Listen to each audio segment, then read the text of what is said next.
Philo of Alexandria, he wrote in the 20s to 40s AD, so roughly shortly before Paul, shortly before Christianity, or coterminous with it.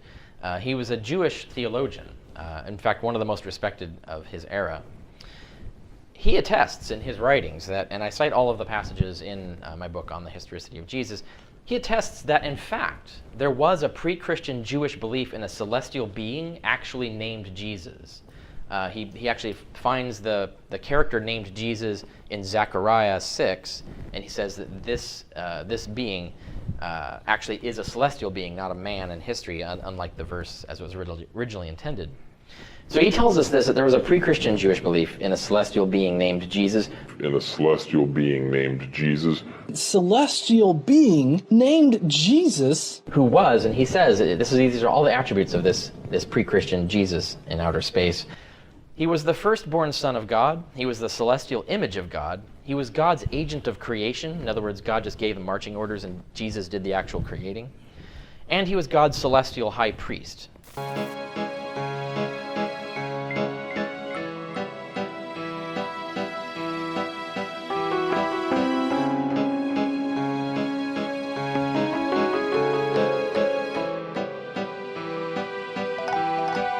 We know Philo of Alexandria tells us that there was a pre-Christian Jewish belief in a celestial being actually named Jesus. I want to make sure you understand what I just said there. That there was an actual celestial being known as Jesus, named Jesus, in Jewish theology before Christianity came along. And Philo tells us about this. What were the attributes of this Jesus who lives in outer space? He was the firstborn son of God. He was the celestial image of God. He was God's agent of creation and God's celestial high priest. Now I want to point out that every single one of these things is stated in the epistles. So our earliest evidence of Christianity identifies Jesus with the exact same unusual attributes as this pre-Christian Jesus figure that lives in outer space. So already we're looking at the origins of Christianity, the earliest documents. They're talking about the same being that Philo is talking about. Now, another important clue comes from Philo of Alexandria, a Jewish theologian who wrote between the 20s and 40s AD. Most of his stuff was probably written before Christianity. And he attests, he attests to the fact that there was in Jewish angelology of the time, there was a pre-Christian Jewish belief in a certain archangel, whom he describes. And he says that the man named Jesus in the book of Zechariah 6, he claims that guy is this archangel. So in fact, he's identifying an archangel named Jesus who has all of these attributes. He's the firstborn son of God. He's the celestial image of God. He's God's agent of creation and God's celestial high priest.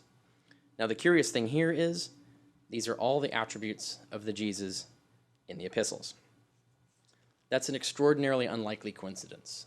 To have all of these very unusual attributes assigned to a Jesus in both Paul and Philo suggests there's some common element, that in fact the Jesus in the epistles is this archangel. He was taken from Jewish angelology, which means you don't need a historical Jesus to explain where the idea came from. Philo of Alexandria, he's alive the same time as Paul, same time as Jesus. Philo of Alexandria is a Jewish scholar in Alexandria, Egypt. And he tells us this. If you want the sources, not the impossible faith, we'll give them to you with quotations and everything. He tells us that there was a pre-Christian Jewish belief in a celestial being actually named Jesus. And you know who this celestial Jesus was? He was the firstborn son of God. Philo says this point blank. He's the image of God. He's God's agent of creation, and he's God's celestial high priest, because God had a temple in heaven as well as the earthly temple. And the heavenly temple needed a priest too, and that's this guy. He was also called the Logos. All these things Philo tells us. Now it's worth pointing out that all of these things are Christian beliefs attested in the letters of Paul.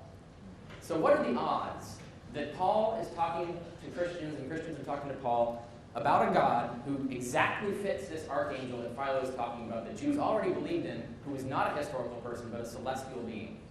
I think it's extremely unlikely. We know from Philo of Alexandria, who's writing in the 20s, 30s AD, that he, this is one of the greatest Jewish theologians, of the time. And he wrote about a particular angel in Jewish angelology.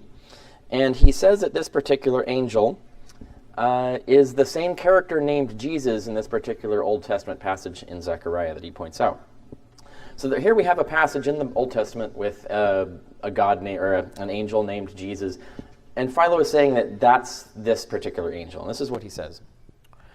He says this angel is the firstborn son of God. Does that sound familiar? He says he's the celestial image of God. He's God's agent of creation. In other words, God couldn't be bothered to actually do the creation. He actually sent this angel to go do it for him. And he's God's celestial high priest because, everything on earth is all dirty and messy, and you got to have your own super amazing space alien temple. So you have the temple on earth is just a dim copy of the true space temple, and you have to have a true space priest for the space temple. And the interesting thing with this, though, is that this is exactly the Jesus that's in the epistles. All the exact same attributes, same guy.